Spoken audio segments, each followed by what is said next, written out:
So the MOU was signed in Abuja at the French embassy by the FIRS chairman, Dr. Zaik Adedeji, and French ambassador Marc Fombostua on behalf of the TGFIP. This is not just paperwork, this is a strategic partnership to modernize Nigeria's tax systems. This week, Nigeria and France quietly signed a memorandum of understanding to cooperate on reforming and modernizing Nigeria's tax system. According to officials, the deal will support digital transformation, improve compliance, and strengthen the capacity of Nigeria's Federal Inland Revenue Service. On paper, it sounds like a routine technical partnership, the kind governments sign all the time. No protests, no breaking news banners, just another agreement between two countries. But in Africa, history has taught us to look twice at such moments. Because when a former colonial power steps back into the core institutions of an African state, it is never just about technology or advice. It is about influence. That is why this deal matters.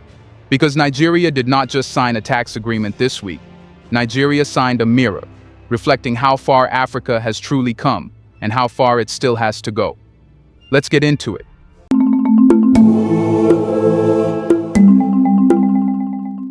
France is not offering to fix roads or donate equipment.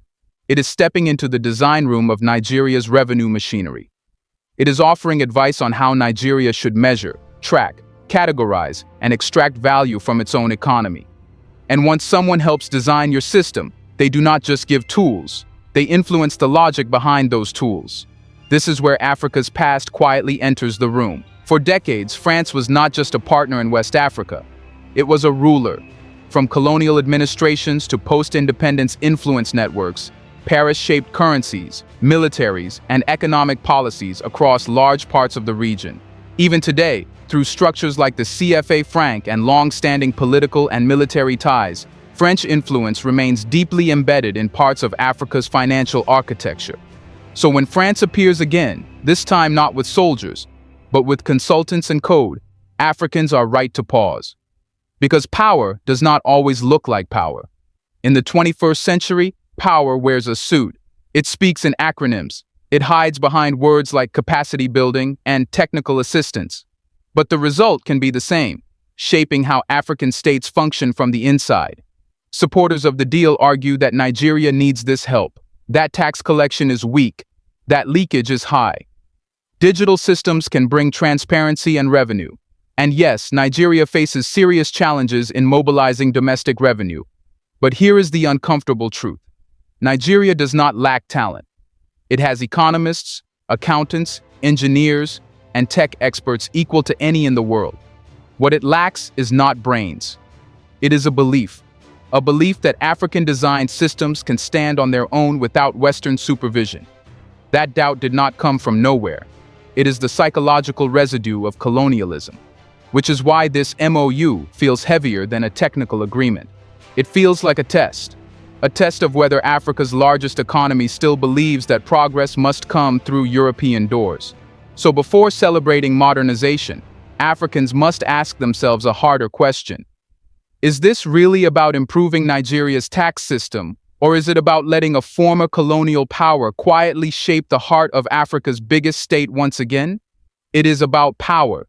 Not power in the loud sense of armies and occupations, but power in its modern form, the ability to shape how a state sees its own economy and how it extracts value from it. Because taxation is not just about collecting money.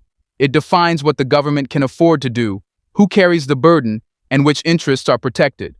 When France offers to help Nigeria modernize its tax system, it is offering to step into that space. This matters because for decades, Africa has watched its wealth slip away through mechanisms that look legal, but function like drains: transfer pricing, profit shifting, shell companies, and tax havens. Multinational corporations move profits out of African markets while declaring minimal earnings locally. The result is a continent rich in resources, but poor in revenue.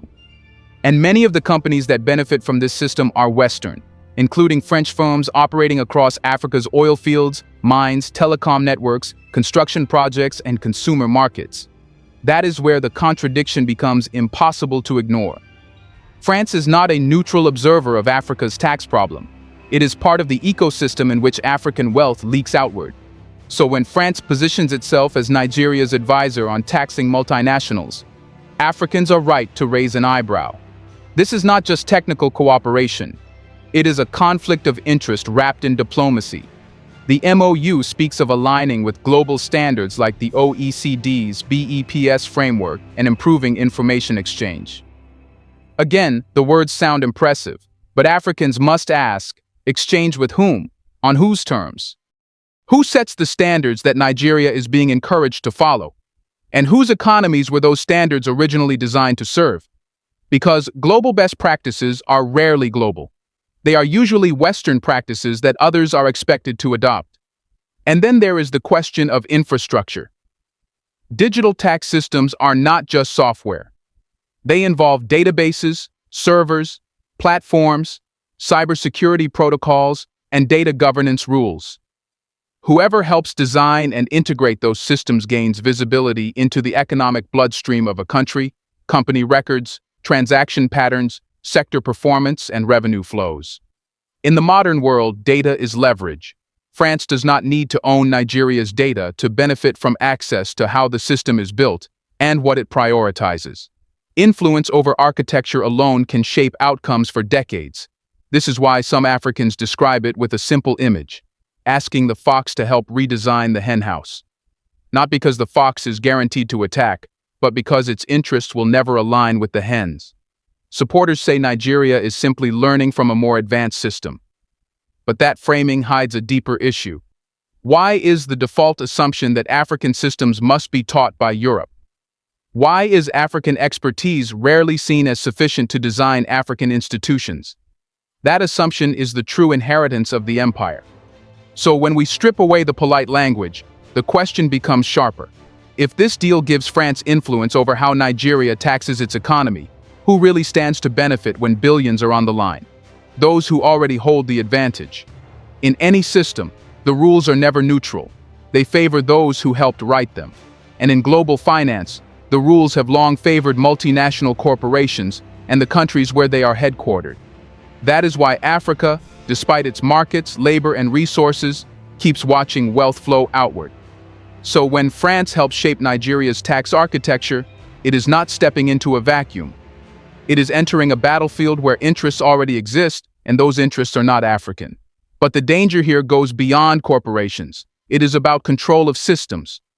In the 21st century, power is no longer mainly about territory. It is about infrastructure. Whoever builds the platform decides what is visible, what is measurable, and what can be enforced. Digital tax systems do not just collect numbers. They define categories.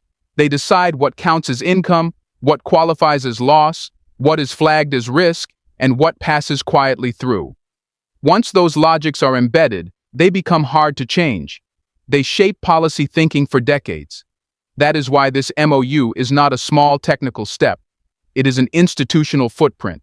And this footprint is being placed at a moment when West Africa is in open revolt against French influence. Mali, Burkina Faso, Niger. One after another, Sahel states have cut military ties, expelled French troops, and openly accused Paris of political and economic manipulation. Whatever one thinks of their governments, the message from the streets has been unmistakable. France is no longer welcome as a power broker in African affairs. Young Africans across the region see French influence not as a partnership, but as a shadow that never lifted after independence.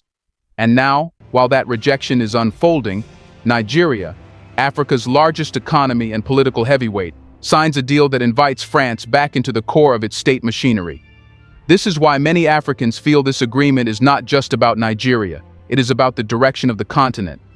Nigeria sets examples. When Nigeria aligns with a model, others follow. When Nigeria legitimizes Western gatekeeping in African reform, it weakens the momentum of those trying to build African-led alternatives. It tells the world, even Africa's giant still looks to Europe for guidance. And that matters because Africa is standing at a crossroads. New alliances are forming. BRICS is expanding. New development banks and payment systems are emerging. The idea that Africa must always pass through Western institutions is finally being challenged. Yet this MOU feels like a step back into the comfort zone of old approval. That is why some Africans ask an uncomfortable question. Not out of hatred for Nigeria, but out of concern for Africa's future. If the rest of West Africa is trying to break free from French dominance, why is Nigeria choosing this moment to open its most sensitive systems to France? What does that say about who still leads Africa's thinking? Let's pause for a second to say, big thank you to the Black Culture Diary community, where Black voices, stories, and legacies are preserved and amplified. By becoming a member, you're not just supporting the channel, you're becoming part of a powerful cultural movement. Let's continue. It says Africa still does not fully trust itself, not its people, not its skills, not its own ideas. Because if Nigeria truly believed that African expertise was enough, this deal would not be with France. It would be with other African states, with Ghana's revenue service, with Kenya's digital tax innovators, with Rwanda's e-governance teams, with South Africa's fiscal institutions, with Ethiopian and Egyptian data engineers. It would be continental, not colonial. Nigeria has the talent. Africa has the brains. What keeps pulling leaders back to Europe is not capacity, it is conditioning. For centuries, Africans were taught that authority lives outside the continent. That knowledge comes from Europe. Systems designed in Paris or London are naturally superior to those imagined in Lagos or Accra. Colonialism planted that idea. Post-colonial development models reinforced it. Aid bureaucracy institutionalized it. So today, when African leaders want credible reform, they instinctively look west. That is why this MOU feels familiar. Not new, familiar. It fits a long pattern. African governments talk about sovereignty in speeches, then quietly outsource the most critical functions of the state to former colonial powers. Not because they are forced, but because they have learned to doubt themselves. And this doubt shows up in the language. Best practices, global standards, capacity building. As if African practice is automatically second class. As if African standards cannot be global unless they first pass through Europe. But what are these standards really built for? European economies are formal, corporate, digitally documented. African economies are mixed, formal and informal, cash and mobile, cross-border and fragmented, deeply social and local. Importing European frameworks into African realities often creates systems that look good on paper but fail on the ground. That is why so many African reforms feel alien to ordinary people. They are not designed for them. If Nigeria truly wanted modernization, it could have sparked a Pan-African tax project, an African BEPS, an African digital tax architecture, African servers, African software, and African data rules. That would not just raise revenue, it would raise confidence. But that would require something harder than signing an MOU.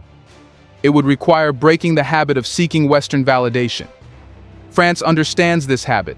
That is why it remains relevant in Africa long after colonialism ended.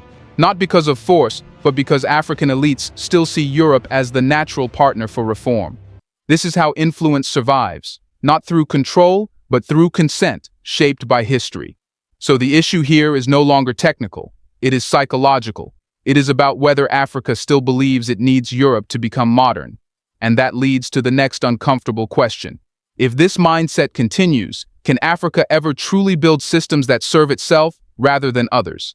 Here's a reminder to please like and share the video and subscribe to our channel to watch more videos on Black culture, history, civilization, and identity. Let's continue now. As long as Africa believes its systems must be approved by others, it will never fully own them. And as long as it does not own its systems, it will never fully own its future. Because systems are not neutral tools. They carry priorities. They reflect who they were built for. When African states import frameworks designed for European realities, they also import European assumptions about markets, labor, corporations, and governance. Over time, those assumptions quietly reshape African policy from the inside. That is how dependency survives without chains. France's history in Africa makes this even harder to ignore. From political interference after independence, to military entanglements, to economic structures like the CFA franc that still bind parts of West and Central Africa, Paris has spent decades maintaining influence long after formal colonial rule ended.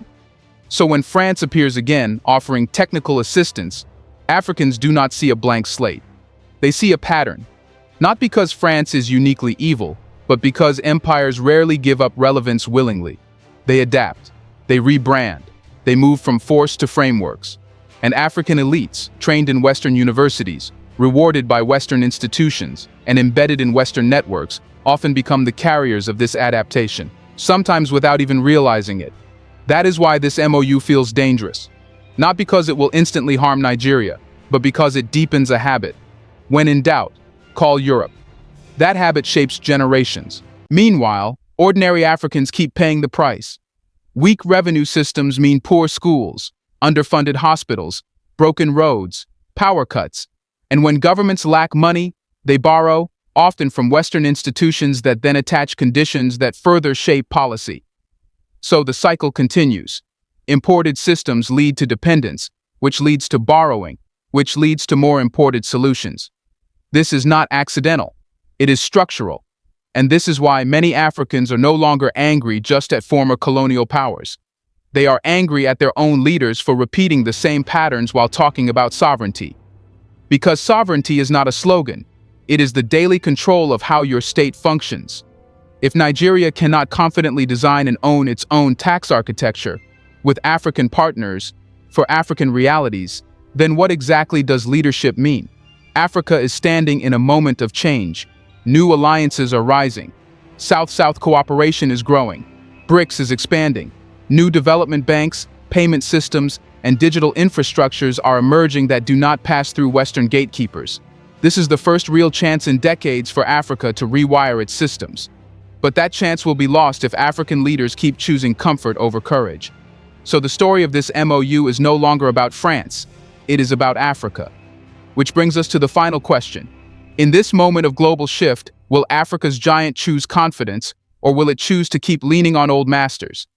If Nigeria chooses to keep leaning on old masters, then Africa will keep circling the same road it has walked for 60 years. Because confidence is not built through permission. It is built through risk, through making mistakes, through trusting your own people enough to let them design, fail, learn, and redesign. That is how every strong system in the world was born. Not by copying, but by owning the process. Africa has reached the point where the excuses no longer hold. The continent has the talent, it has the technology, it has youth. What it has lacked has never been brains, it has been believed. And belief is what this moment demands. Nigeria, more than any other country, carries that responsibility. Not because it is perfect, but because it is big. Because when Nigeria acts, it shapes expectations. When Nigeria sets standards, others follow. Nigeria can either normalize dependence or normalize self-trust. This tax MOU could have been the spark for something different. A Pan-African tax initiative, a continental digital revenue platform, African design standards rooted in African economies. Nigeria is set to call that meeting, to bring African revenue authorities to the same table, to say, we will build this ourselves. Instead, it chose the safer path, the familiar path, the path of Western approval. That does not make Nigeria evil, but it does make the moment tragic. Because Africa is changing faster than its elites realize. The youth are watching. From Dakar to Bamako to Ouagadougou to Lagos, young Africans are questioning everything they inherited. Borders, currencies, alliances, and the idea that Europe still gets to supervise African progress. They are not asking for perfection. They are asking for courage. History is full of moments that looked small at the time, but later marked turning points, quiet signatures, technical agreements, polite ceremonies. And only years later do people realize that was the moment a direction was chosen. This MOU may be remembered that way, not for the software it installs or the revenue it might raise, but for what it symbolized, whether Africa's giant believed in itself when it mattered. Because the real struggle today is not against France or the West or any external power. It is against the doubt left behind in African leadership. And until that doubt is defeated, no amount of modernization will ever be enough. So as this story ends, one question remains, not just for Nigeria, but for the whole continent. When the future asks who built Africa's systems, will the answer be Africans, or the same old masters wearing new suits? Let us know in the comments section. Did Nigeria make a mistake? Do you want to watch more videos like this one? If so, subscribe to our channel and press the bell icon next to it. We have decided to bring videos on something nobody talks about, the Black culture, civilization, history, and evidence about how glorious blacks have been. Thanks for watching, and until the next video, stay tuned.